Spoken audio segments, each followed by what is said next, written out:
Sabi ko sa sarili ko, siguro is right time na ibalik ko yung musika sa life ko.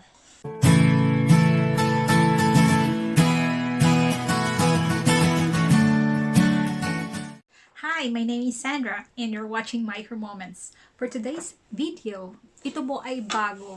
Bago para sa akin, friends. Maybe hindi bago para sa inyo kung ano to.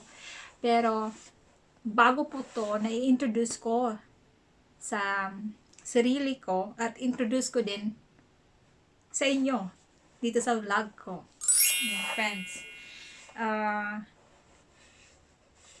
Ito po ay isang concert ukulele. Yan. Kasi madami pong types ng ukulele. Meron pong soprano ukulele, which is mas maliit po dito. Tapos ito po yung pangalawang mas malaki yung size. Concert ukulele ang tawag. Tapos yung pangatlo, tenor ukulele. At yung pang-apat na type ay baritone ukulele. No, hindi ko maalala. But, yun, baritone ukulele. Number 1, uli, yung pinakamaliit is soprano ukulele. Pangalawa, so mas maliit, concert ukulele. Yung pangatlo, tenor ukulele. At yung pang-apat, baritone ukulele. Yung soprano ukulele hanggang tenor ukulele, may pareho-pareho lang sila, friends. Pero yung soprano ukulele, yung tinig niya as sobrang taas, ganon. Tapos, yung baritone ukulele, iba na po siya, friends. Parang pang pro na talaga. Kasi iba yung tinig niya, friends. So, hindi na tayo magre-level up doon. Actually, friends, inaral ko po talaga kung anong type ng ukulele ang gusto kong bilhin. Yung ano talaga sa akin, swak. At saka yung size din, swak din sa akin, friends. Kaya ito na siya.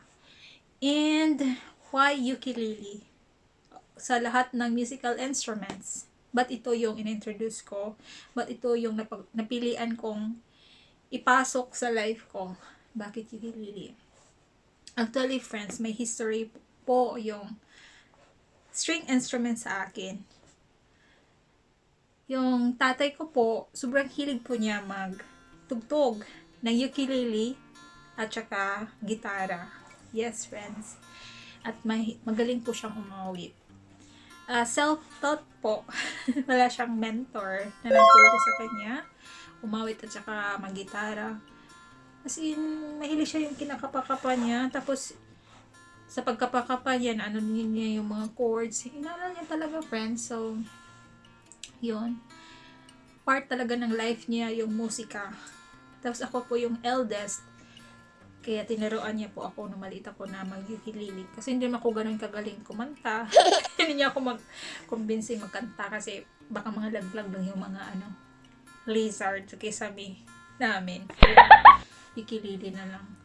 Pero yung tinuro po niya sa akin kasi maliit po ako, mga pambata lang na awitin. Kaya mga sobrang simple lang yung chords, friends. Hindi ganun kahirap. Ang importante yung banding namin na ganon. Nice bonding moment. Yun yung pinaka-importante. Kaya sa totoo lang, friends, hindi ko talaga maalala kung ano yung mga chords at saka kung ano yung mga awitin na naturo niya sa akin. Pero andoon pa din yung memories na feel ko pa talaga sa kaibuturan ng puso, sa heart, na yung memories andoon pa talaga. Naiiyak ako, friends. Sa totoo lang, friends, kasi namatay po yung tatay ko pag 12 ko pa lang, friends. Tapos, yun, iniwan niya kami bigla. As in, dead on arrival talaga siya. Hindi siya umabot ng hospital. Kaya, pag may nakikita ako, napapanood ako sa TV na magaling umawit na lalaki, o di kaya tumutugtog ng string instruments, ay, naiyak ako, friends. Naiiyak talaga ako dati. Hanggang nag-college ako. Ganun yung feeling. Naiiyak ako. Kaya, yung mga musical instruments, sabi ko, hindi ko muna siya kahit gusto kong i-treasure yung moments na gano'n na nung maliit pa nga ako, ay tinuruan niya ako. Ayun, iniwan ko, friends. Hindi ko pinagpatuloy. Tapos, naiyak ako, friends. Tapos, January this year, nakita ko yung mga pamangkin ko, 3 kong pamangkin. Mayroon silang ukulele. Tutugtog sila, friends. Tapos yung pagnood ko ng video nila, naalala ko na naman yung kabataan ko na tinuruan ako ng tatay ko. Hindi ako naiyak, iba yung feeling na naramdaman ko. Instead of feeling na yung parang emptiness na naiwan kami ng tatay ko. Yung memory, yung magagandang memories, parang nabalik. Parang pinil up yung puso ko. Madali lang, friends, ikat muna kasi parang naiyak na talaga ako at kasi po tumutulo na. Ayan, balik tayo kasi kakaiba naman kung magsisinga ako na magpapanood niyo, friends. Kaya sabi ko sa sarili ko, siguro is right time na ibalik ko yung musika sa life ko. Kasi isa yun sa mga happy memories ko na kasama ko yung tatay ko. Kasi sobrang close kami ng tatay ko. Kaya, yun, naiiyak ako palagi. Ang tagal-tagal na, friends. 12 pa lang ako. Tapos ngayon, magpo-42 na ako. This month, magpo-42 na ako. Kaya, ilan ba? 30 years. 30 years na nakaraan. Yun. Gusto ko nang matutunan uli paano mag-ukulele.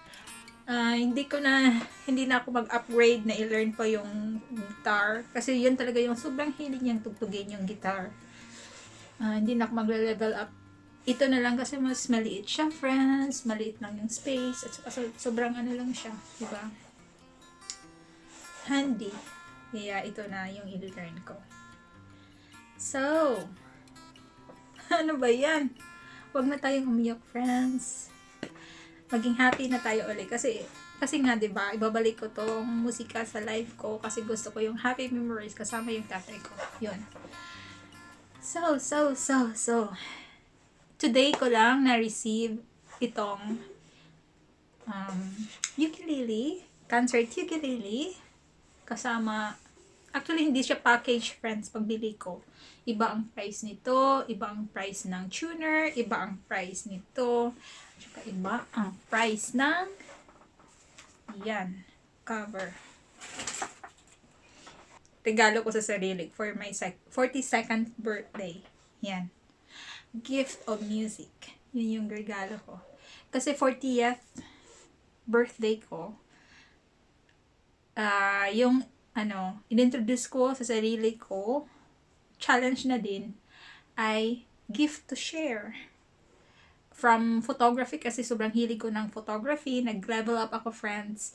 Meron naman ako mga gadgets sa photography na pwede kong gamitin para sa vlog. Yun, vlogging yung ginawa ko, friends.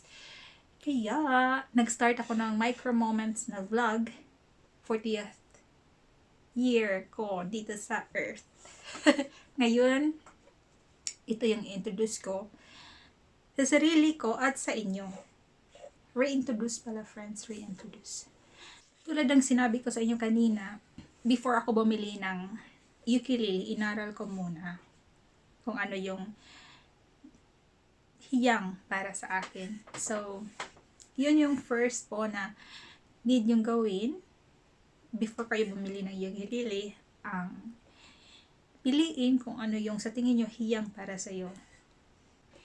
Tapos, ngayong day 1, kasi day 1 na, kasi yung tanggap ko na ito, tinignan ko, friends, sa internet, ano yung mga easy na chords na pwede kong ma-learn ngayong day 1. Ayokong palampasin yung time, friends. Ayokong, anong tawag nito? Magre-rest. At saka, palampasin yung mga oras para pabulin pa yung bukas para mag-learn ng something new dito sa ukulele ko. Kaya, agad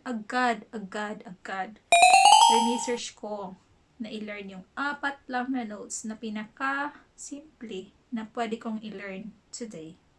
Kaya yun, may na-learn ako, friends, na 4 at i-share ko din sa inyo. Yung 4 na yun ay C, C, A minor, F, at saka G. C, A minor, F, at saka G. Paano ba yung C? Yung C, friends, 1, 2, 3. Dito, friends, dyan didiin. At ang gagamitin mo pagdiin na finger, ito. Ring finger, didiin mo dyan. Yung pangalawa naman ay A minor. Yung A minor, dito sa taas ka didiin. Count ka, 1, 2. Dito sa second, yan, pinakataas. Second, didiin mo dyan. At ang gagamitin po pang diin, hindi lang kahit anong finger na gusto mo. Itong nasa gitna na finger, ito yung ididiin mo dyan. Ulitin ko po, friends, yung C, dito sa baba, pang third. At ang ididiin mo ay ring finger. At yung A minor, dito sa taas, pangalawa. Ang ididiin mo naman ay ang middle finger. Tapos, yung next ay F. Ito, doon pa din, sa kanyang pwesto, wag mo siyang, mo, igaganon, ano ba yan? Doon pa din siya, maintain position. Tapos, ito naman yung, pang point na finger, ilalagay mo siya dito. Pag ganon. Ganon siya, friends. Second mo siya ilalagay, tapos ito, dyan. Tingnan nyo, friends, dyan. Dyan, panting. Tapos itong third finger, middle finger, dito pa din sa taas. Tapos yung G, friends, medyo mahirap pag transition para sa akin, ha. Siguro para sa iba, hindi nahihirapan sila.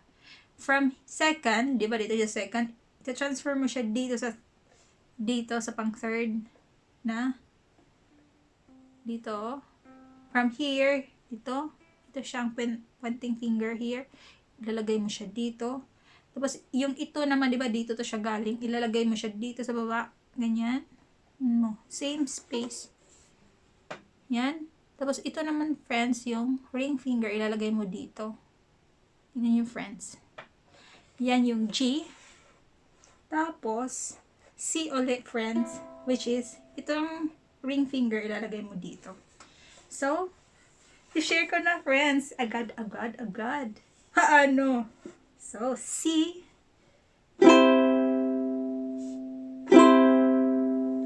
E minor, F,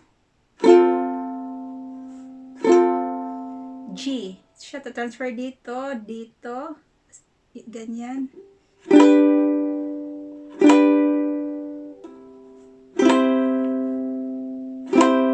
Ulit.